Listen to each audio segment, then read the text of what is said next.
My son called and asked, "Why are you asking for $7,000 as a settlement?" I was really surprised to hear this. It turned out his wife had been in a car accident that hurt someone else. I couldn't believe it. The woman sitting across from me at lunch was his wife, the one who was supposed to have caused the accident. I hesitated, unsure of what to think. Then, suddenly, my son hung up. I started to think it might be a trick, but his number was clearly on my phone's caller ID. Fuming with anger, I was just about to refuse when my daughter-in-law smiled and intervened. "Let's pay it now. I have a good plan." As we worked together on it, things started to take an unexpectedly interesting turn. "Mom, I finally landed a job," my 32-year-old son George happily told me. "That's wonderful news," I responded. George had been struggling with odd jobs and part-time work for a long time, and honestly, I had almost lost hope that he would find a steady job. Eventually he married Olivia, a woman he had become close to at work. Despite being 2 years younger than George, she was responsible and had a pleasant personality. We never had any problems between me and Olivia. Even though George and Olivia didn't live with me, Olivia and I would sometimes have lunch together. With a capable daughter-in-law and George having a good job, I can finally relax. But before George married Olivia, he had a bad habit. Even though he didn't have any money coming in, he would spend it recklessly and buy whatever he wanted. He even took money from my wallet a few times. "Why would you do that?" I scolded him firmly, trying to get an answer, but George just frowned and turned away, refusing to talk. Taking money from your parents' wallet and acting immature, even at his age, made me cry. Because of this experience, I was a bit worried about how George's marriage with Olivia would turn out. "Hey Olivia, how's George doing? Is he causing you any problems?" "Oh, not at all," she assured me. "I was worried he might take money from your wallet or make mistakes." Olivia flexed her arm, emphasizing her point. "It seems like my son's household is well taken care of by Olivia." "Oh, that's a relief. With you around, everything will be fine." I sighed, thankful that George had married such a capable wife. One day, while we were having our usual lunch together, my daughter-in-law and I were enjoying our meal. Suddenly, my phone buzzed in my pocket. I checked the screen. It was my son calling. "Hello?" "George, what's going on? Why the sudden call?" I asked, taken aback by the urgency in his voice. "Listen carefully, Mom. Olivia had an accident while driving. The other party got injured, and they're really upset. They're asking for $7,000 as a settlement," George explained quickly. I glanced over at Olivia, who looked just as bewildered as I felt. George, if you can gather the money, please let me know right away." "Bye," George said abruptly before hanging up, leaving me stunned. After the call, I sat there, trying to make sense of it all. Olivia was sitting right in front of me. How could she have had an accident? I wondered if George had misunderstood something, but the tension in the air was undeniable. "Mom, are you all right?" Olivia asked, her face showing concern about the call from George. "I'm not sure what's going on, but it sounds serious. George said you were in an accident," I explained, still trying to process everything. "What?" I exclaimed, feeling completely overwhelmed by the situation and a sudden demand for money. Olivia reassured me and listened intently, her own confusion mirroring mine. "I haven't been in any accident, and I have no idea what George is talking about," Olivia said, resting her chin on her hand as she thought. "Maybe we should consider that this is some kind of scam," she suggested cautiously. But it was George's voice for sure.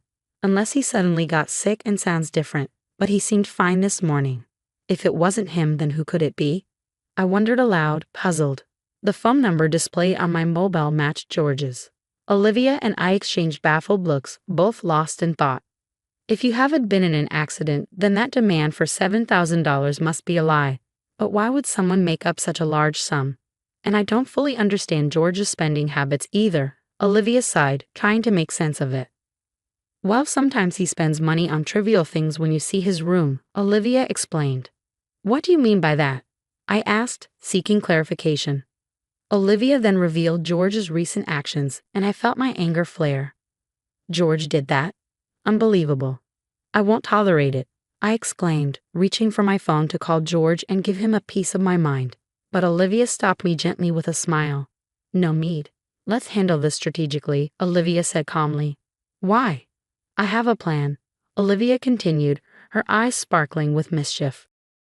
As she explained her revenge idea for George, I couldn't help but grin. That sounds intriguing. Let's teach him a lesson. Exactly, it's time he learns, Olivia declared firmly.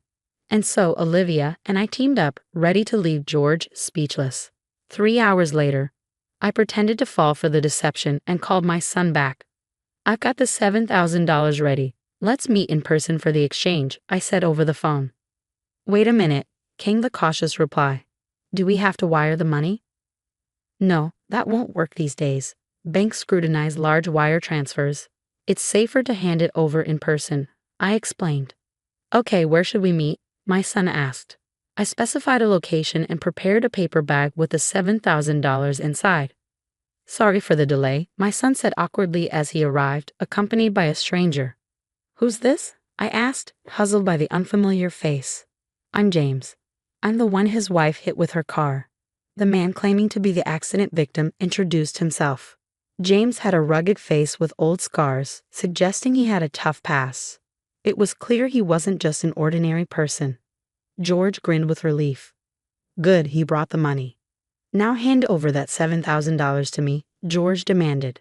Before we proceed, I have a question, I interjected, shifting my gaze between James and George. Sorry for any inconvenience caused.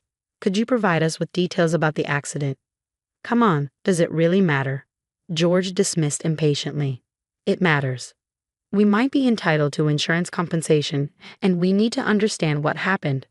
I insisted, meeting James's annoyed gaze. I was caught up in the accident suddenly, so I can't recall the details, James replied. Yeah, I wasn't with Olivia at the time, so I'm unsure. Isn't that odd? George added, sounding uncertain. How could both of you be so sure she caused the accident in that state? I asked, placing my hand on my hip and tilting my head, pretending to be curious.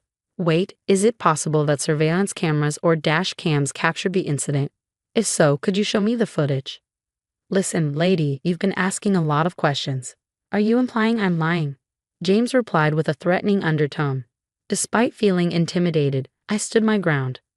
I'm not assuming anything. I'm simply asking for evidence if you have any, I said firmly, maintaining eye contact with James. In the midst of our tense exchange, my son interrupted us. Mom, stop it, enough. Just hand over that $7,000.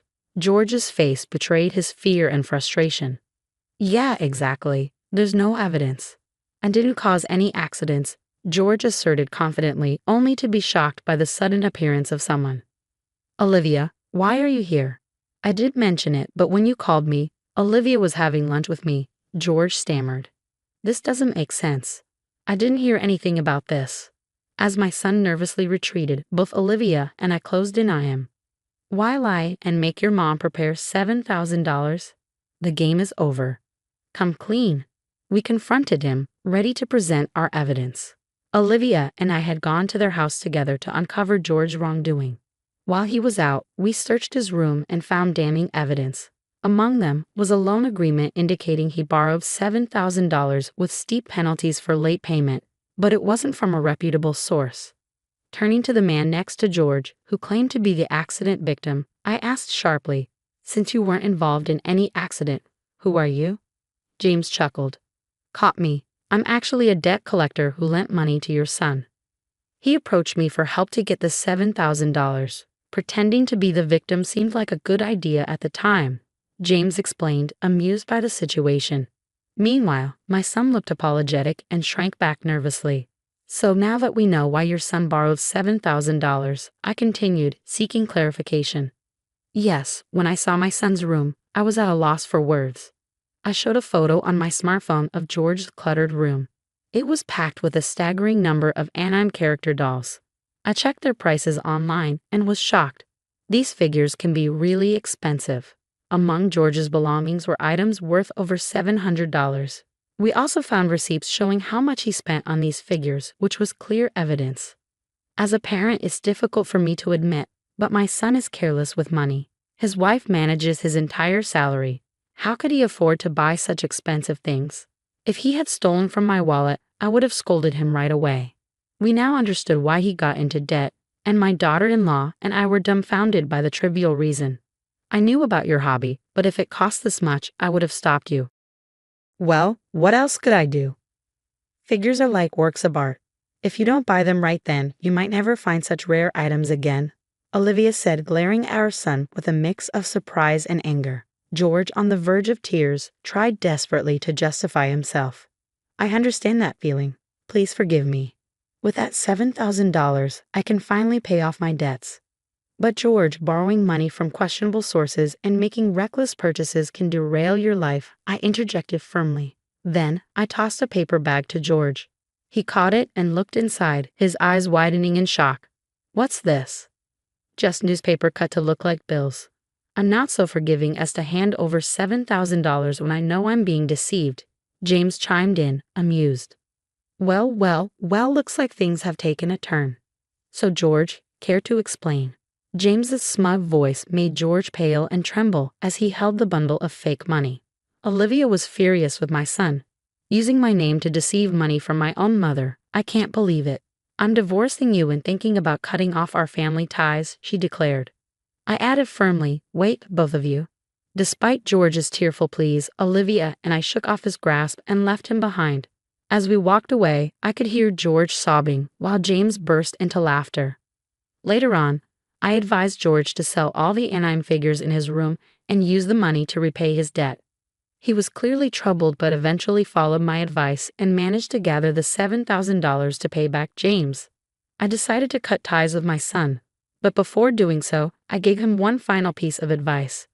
From now on, live an honest life. However, George's love for collecting led him back into debt, and soon he found himself pursued by loan sharks. Olivia, once his wife, divorced him long ago, but we still enjoy our lunches together. Reflecting on George's story, Olivia remarked, changing one's way of life isn't easy for people, and we shared a laugh. As I watched Olivia smile, I silently wished for her happiness. How did you find this story?